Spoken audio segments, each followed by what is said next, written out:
नमस्कार दोस्तों, आज हम पढ़ेंगे चुंबकत्व एवं विद्युत चुंबक। तो चुंबक सबसे पहले अपन जानेंगे चुंबक क्या है। चुंबक क्या है? मैग्नीशियम में कुछ टुकड़े मिले पत्थर जैसे जो लोहे को आकर्षित कर रहे हैं, लोहे को आकर्षित करते हैं और उनको स्वतंत्रता पूर्वक लटकाने पर वह उत्तर और दक्षिण दिशा में ही ठहरते हैं। तो उसको अपन बोलने लगे चुंबक बोलने लगे। चुंबक को मैग्नीशिया से मैग्नीशिया में देखा गया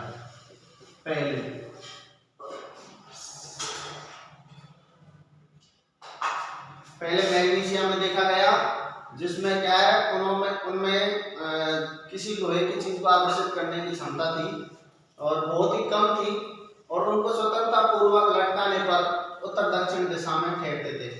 इन चुंबकों का प्रयोग नाविकों ने किया। नाविकों को बोलते तो नाव चलाते हैं, वो दिशा देखने के लिए इसका प्रयोग किया गया। तो दोस्तों, चुंबक सबसे पहले मैग्नीशियम देखा गया, कुछ टुकड़े बड़े बड़े, तो उनमें क्या है आकर्षण करने की क्षमता थी, तो उनको चुंबक कहने लग गए। और चुंबक के प्रकार, अब आता है चुंबक के प्रकार।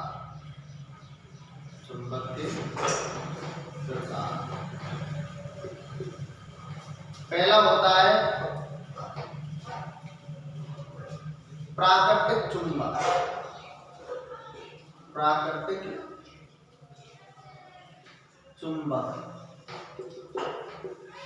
प्राकृतिक चुंबक जो प्रकृति से मिले हैं, जैसे वो मैग्नीशियम मिला था, तो इनका उपयोग बहुत ही नगण्य है, पर इनसे हमको यह शिक्षा मिली कि चुंबक इस दुनिया में मौजूद है। तो उसको बनाने के लिए अपने वैज्ञानिक लग गए और उन्होंने चुंबक का निर्माण किया। पर सबसे पहले आता है प्राकृतिक चुंबक, जिसका उपयोग बहुत ही नगण्य है और ये भी इसमें भी उत्तर दक्षिण दिशा में ठहरने की क्षमता है। ये भी लोहे की वस्तुओं को आकर्षित करती है, पर इसका उपयोग बहुत ही कम होता है। दूसरा है कृत्रिम चुंबक।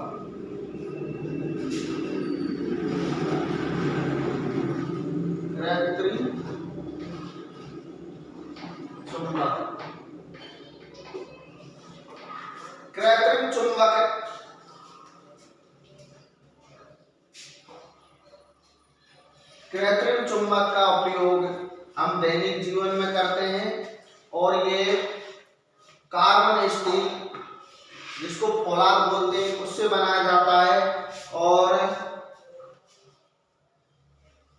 Cobalt steel, carbon steel,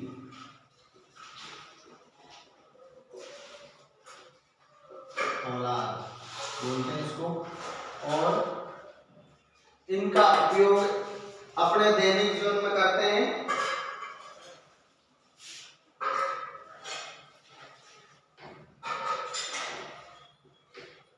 cobalt steel, ये चुंबक स्थायी चुंबक है, ये भी कृत्रिम है लेकिन स्थायी है। जो काला सा आता है आपने देखा होगा, उसका उपयोग इसमें N और S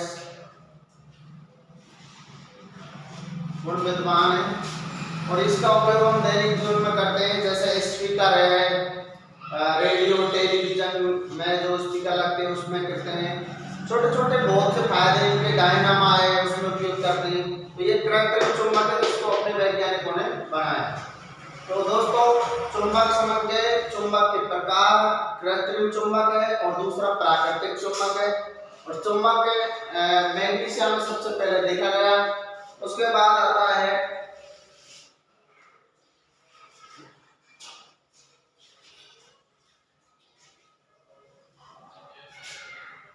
कृत्रिम चुंबक में भी दो प्रकार होते हैं। कृत्रिम चुंबक में दो प्रकार, कृत्रिम चुंबक में दो प्रकार हैं, जैसे ये हो गया कृत्रिम चुंबक। एक में होता है स्थायी चुंबक, स्थायी चुंबक जिसकी अपन बात कर रहे थे, जो रेडियो, टेलीविजन, स्पीकर आदि में काम में लिया जाता है, जिसको कार्बन स्टील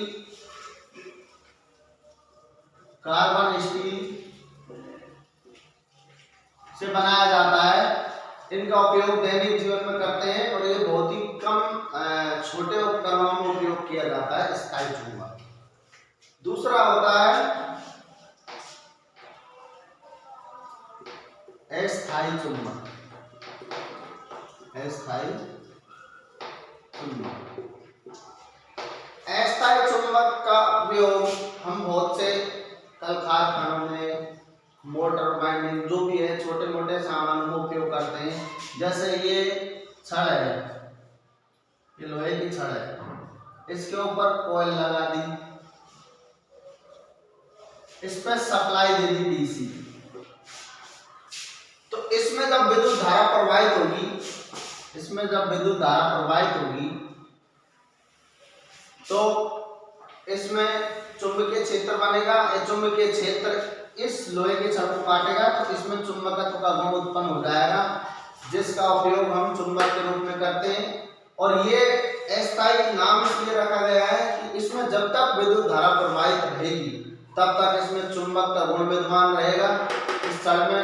जब इसमें विद्युत धारा प्रवाहित नहीं होगी तो इसका चुंबक का भी गुण खत्म हो जाएगा। तो ये हो गया अस्थायी चुंबक।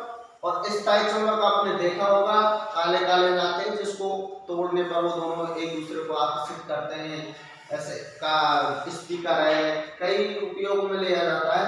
अस्थायी और स्थायी चुंबक दो प्रकार के होते हैं कृत्रिम में, और कृत्रिम में भी इसके गुण हैं, चुंबक के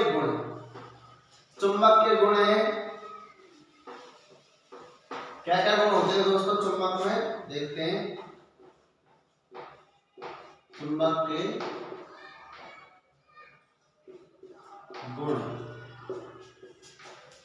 के गुण होते हैं, ये छोटे छोटे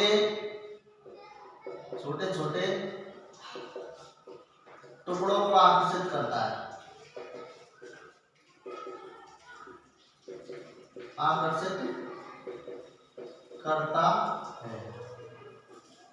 छोटे छोटे टुकड़ों को आकर्षित करता है और स्वतंत्रता पूर्वक लटकाने पर एन और एस दिशा में लटकता है। स्वतंत्रता पूर्वक लटकाने पर उत्तर दक्षिण दिशा में ये स्वतंत्रता पूर्वक लटकाने पर लटकता है।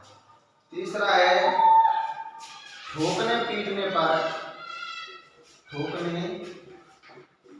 पर चुंबकत्व नष्ट हो जाता है।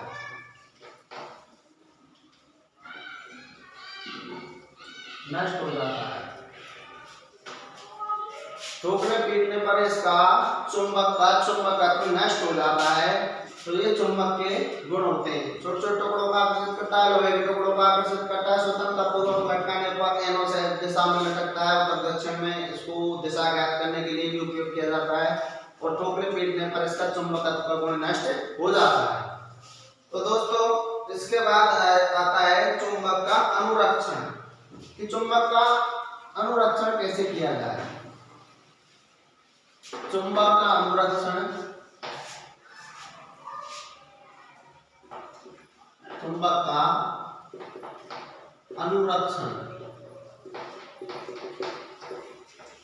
अनुरक्षण कैसे किया जाता है।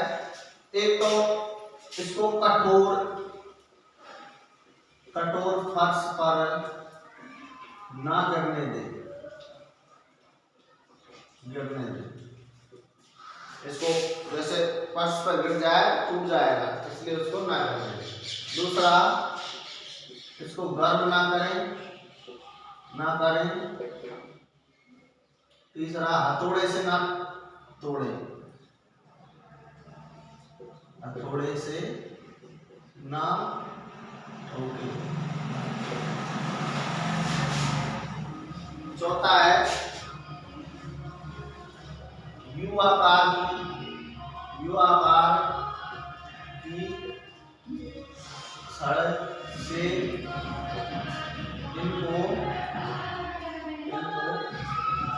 ढकें।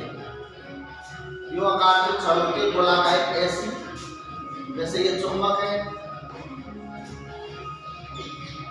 इनको यू आकार की छड़ से ढक दिया जाए तो इनका अनुरक्षण लंबे टाइम तक होता है।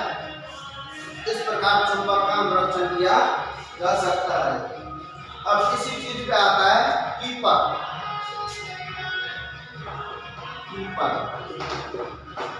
कीपर दोस्तों ऐसी यू आकार की छड़ को बोलते हैं।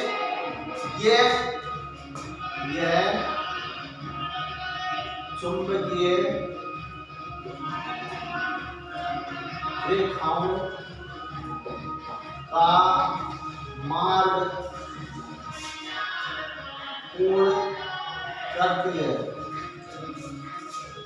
यह चुंबकीय रेखाओं का मार्ग पूर्ण करता है। कीपर यू आकार की ये छड़ को बोलते हैं। इस यू आकार की छड़ को कीपर बोलते हैं और ये चुंबकीय रेखाओं का मार्ग पूर्ण करती है, इसलिए इसको कीपर बोलते हैं। तो ये कीपर समझ में आ गया आपके।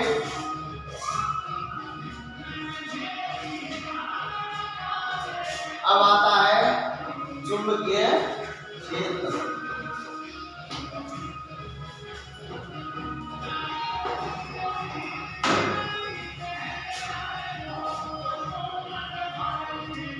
चुंबकीय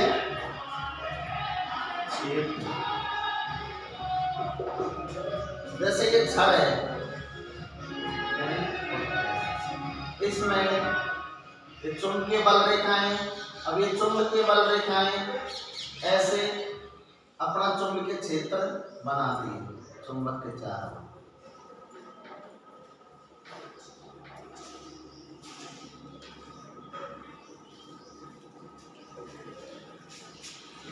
जब किसी चुंबक के चारों ओर चुंबकीय क्षेत्र होता है, उसके यदि संपर्क में कोई लोहे की वस्तु आ जाए या कुछ आ जाए तो वह अपनी ओर आकर्षित करता है। इसी को तो कहते हैं चुंबक का गुण। तो ये जो रेखाएं हैं, ये चुंबकीय क्षेत्र है, इन्हीं को चुंबकीय क्षेत्र बोलते हैं। तो इसके संपर्क में आ जाए उसको चुंबकीय क्षेत्र बोलते हैं। ये चुंबकीय बल रेखाओं का जो आकार है इसको चुंबकीय क्षेत्र बोलते हैं। अब आता है अगला पॉइंट है चुंबकीय फ्लक्स। चुंबकीय फ्लक्स। चुंबकीय फ्लक्स दोस्तों जो चुंबकीय रेखाएं, ये चुंबकीय रेखाएं इनकी संख्या को चुंबकीय रेखाओं की संख्या को चुंबकीय फ्लक्स बोलते हैं। और इसका प्रतीक है फाई। एसआई में मात्रक है वेबर। चुंबकीय फ्लक्स किसको बोलते हैं? चुंबकीय रेखाओं की संख्या को। और इसका प्रतीक है फाई और एसआई मात्रक है वेबर। तो दोस्तों इस चीज को आप समझ गए, चुंबकीय क्षेत्र किसे बोलते हैं, चुंबकीय फ्लक्स किसे बोलते हैं। आई होप आप समझ गए होंगे कि चुंबकीय रेखाओं इनका क्षेत्र आता है उसको बोलते हैं चुंबकीय क्षेत्र, और फ्लक्स बोलते हैं चुंबकीय बल रेखाओं की संख्या। अब आता है फ्लेमिंग का दायां हस्त नियम। फ्लेमिंग का दायां हस्त नियम। फ्लेमिंग का दायां हस्त नियम, जैसे ये चालक है, ये हाथ का अंगूठा हो गया, ये उंगलियां हो गई, ये अपना हाथ हो गया। जब किसी चालक को इस प्रकार पकड़ा जाए, अंगूठा ऊपर और ये ऐसे पकड़ा जाए, तो अंगूठा तो विद्युत धारा की दिशा, और उंगलियां बताएगी चुंबकीय क्षेत्र की रेखाओं की दिशा। तो जैसे ये तो हो गया अंगूठा,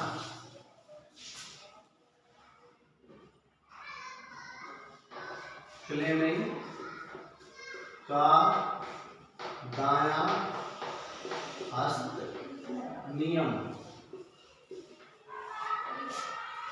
तो उंगली अंगूठा क्या बताएगा? विद्युत धारा की दिशा, ये तो अंगूठा बता देगा। और उंगलियां क्या बताएंगी? चुंबकीय क्षेत्र, चुंबकीय बल रेखा, रेखा की दिशा। इसी को दोस्तों फ्लेमिंग का दायां हस्त नियम बोलते हैं कि अंगूठा तो दिखाएगा विद्युत धारा की दिशा और चुंबकीय बल रेखा की दिशा दिखाएगी उंगलियां। तो दोस्तों नमस्कार, इस चैप्टर को समाप्त करते हैं। अगला चैप्टर अगले दिन आएगा। मेरे चैनल को लाइक करें, सब्सक्राइब करें और बेल आइकन को दबाकर ऑल पर प्रेस करें